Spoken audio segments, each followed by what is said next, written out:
Hi everyone, let's continue our discussion of regional metamorphism.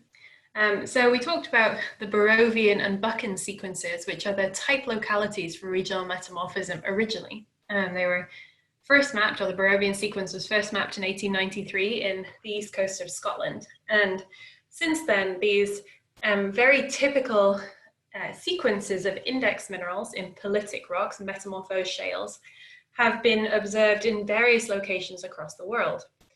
So as we looked at a second ago, we saw this diagram, which shows our Barrovian sequence and our Buchan sequence.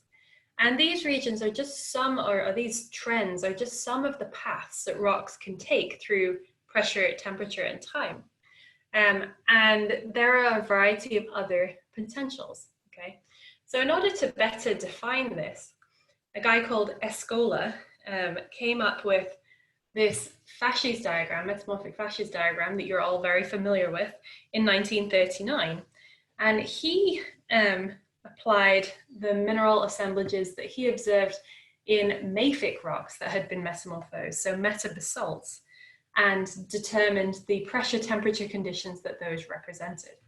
Okay, so just to show you again what we're looking at here, metamorphic fasces are shown separated by these pale grey lines, right? And it's the ones you recognize: blue schist, eclogite, green schist, prehnite, pumpellite, zeolite, amphibolite, granulite, and then the hornfels fasces, okay? Superimposed on top of that, we have a few things. So one of them is this pressure temperature diagram showing the three polymorphs of aluminosilicates, so kyanite, andalusite, and sillimanite. These three are very commonly found, particularly in pilitic rocks, and are really, really helpful to define what pressure and temperature conditions the rock has been exposed to, all right, or equilibrated under. Also on top of that, we have a couple of geotherms shown. So this is the typical continental geotherm, and this is an example of 30 degrees centigrade per kilometer geotherm. And then our last dotted line here is the water-saturated granite solidus. So this is the temperature and pressure conditions under which granite is able to start to melt if it is water-saturated, or in the presence of water. All right, so as we increase the temperature upwards during prograde metamorphism, if there's water present in the region, as we cross this line, we can start to produce a granite melt, okay? Okay, so this is the diagram we were looking at.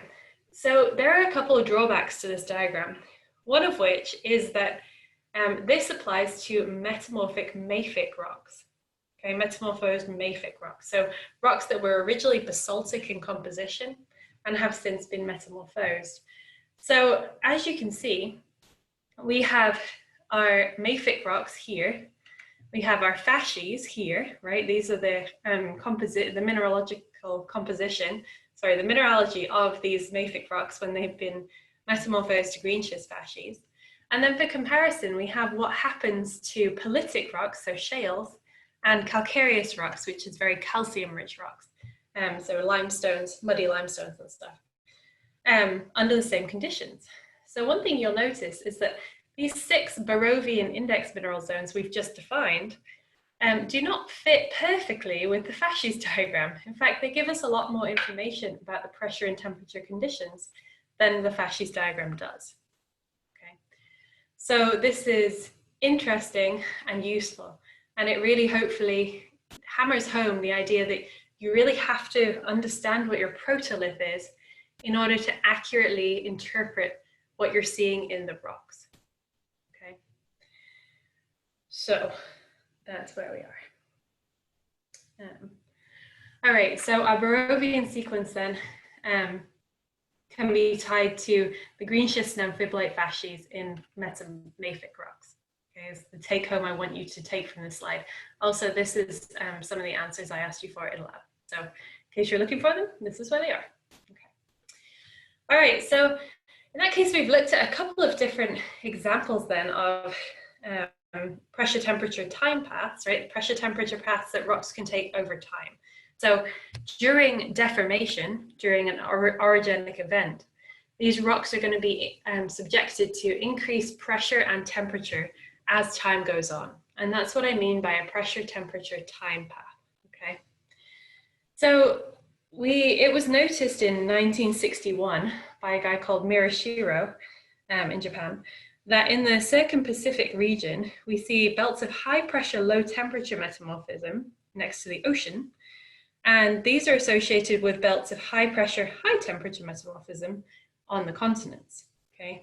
So he called such belts paired metamorphic belts. Okay, and we're going to look at a couple of examples of these. One of them is the Sambagawa facies, and another example is the Franciscan facies. You can see this is the same pressure temperature time diagram we looked at previously, except it's been flipped, so the pressure goes from 0 at the top instead of 0 at the bottom. Okay, but otherwise it's showing you exactly the same thing. And again, we've got our andesite, sillimanite, kyanite boundary. We've got our typical pathway shown by these thick arrows, and then we've got our metamorphic metabasalt facies that we can see underneath. Okay. All right. Okay, so one of the examples of these paired metamorphic belts then is the Western US. And this is where our Franciscan complex, shown down this region, contains rocks metamorphosed at high pressure and low temperature, so subduction zone type conditions, and rocks exposed in the Klamaths and the high Sierra Nevada mountains, the metamorphic rocks that host the Sierra Nevada batholith, have remnants of Barrovian and Buchan facies metamorphic rocks, so much more of a regional metamorphism signature where we're talking about high pressure, high temperature. Okay. Since most of the Sierra Nevada mountains now consist of batholiths, you had to look at the roof pendants, so the bits that were left above the batholiths of the host rock, and in the western foothills of the Sierra Nevada to find the evidence of these high temperature, high pressure metamorphic rocks. Okay. So this area shows evidence of having been associated with a convergent plate margin, right, where subduction has occurred. So we believe that subduction is necessary to produce the low geothermal gradient necessary to form the belts like the Franciscan belt. And typically, these belts are not that commonly preserved in the geologic record because during blue schist facies metamorphism, hydrous minerals are still present. Okay, so only if these rocks are uplifted and exposed very rapidly after subduction stops would they escape being overprinted by typical facies of normal geothermal gradients. Okay, because there would still be fluids available to produce these green schist and amphibolite facies mineral assemblages. So in order to see these paired metamorphic belts, we really have to have relatively rapid uplift and exposure of these subduction zone facies. Okay. Our high pressure, high temperature belts, on the other hand, so our regional metamorphic belts, typically form in areas beneath the island arc or the continental margin volcanic arc. Okay.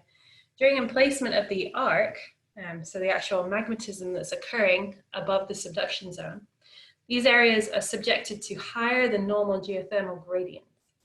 So these could produce Buchan facies, Buchan series metamorphic rocks, the index minerals of the Buchan series. And the emplacement of batholiths and that isostatic adjustment, so that movement upwards of the crust after magmatism has ceased, downwards of the crust after magmatism has ceased, cause these belts of high temperature, high pressure metamorphism to be uplifted and exposed at the surface. Okay, so the actual volcanism, magmatism itself is driving this uplift of these rocks. Okay, so again, this is our Franciscan facies, and you can see we've got our zeolite facies, our prehnite and polyite facies, blue schist facies, and this is kind of going up in temperature, up in pressure, but not very high in temperature in its pathway. All right, so if we look at the distribution of these rocks, this is our Franciscan facies, and these are the higher pressure and temperature Klamath Mountains and Sierra Nevada basement rock. Okay. We see a similar thing in the Sambagawa belt in Japan. So here we have our Sambagawa is roughly equivalent to our Franciscan belt, and the associated Ryoki Abukuma belt is roughly equivalent to the Sierra Nevada belt. Okay, here they seem even more closely paired than when viewed on this map because they don't have the Great Valley separating them. All right, so in the case of the Western US then, the paired belts are separated from one another. And this is believed to be because the oceanic ridge that was off the western coast of North America was subducted, and the margin changed from one dominated by compression and subduction to a transform fault margin, dominated by strike-slip faulting. This isostatic rebound of the highly deformed Franciscan complex has resulted in its exposure at the surface. Okay, so they believe that the Franciscan complex is exposed due to isostatic rebound, which is that upwards movement of rocks after a great weight has been lifted off the top. Okay. All right, guys. So hopefully you have some idea of our regional metamorphic pathways, which are the ones through here, and how they can be correlated with our subduction zone pathways, which are the ones through this area here. And again, the take home from this class I really want you to have is that our index minerals for politic rocks fit well into our facies for metamorphic rocks, but they give us actually more detail about the pressure and temperature conditions. And in order to figure out what pressure temperature conditions have occurred by using our index minerals, we're able to use our AFM diagrams and tie them to that pressure temperature diagram, nope, no sneeze, okay, that we have been looking at in lab, okay? So if you still have questions about the AFM diagrams or the pressure temperature diagrams, please contact me and let's talk, okay? Thanks, guys.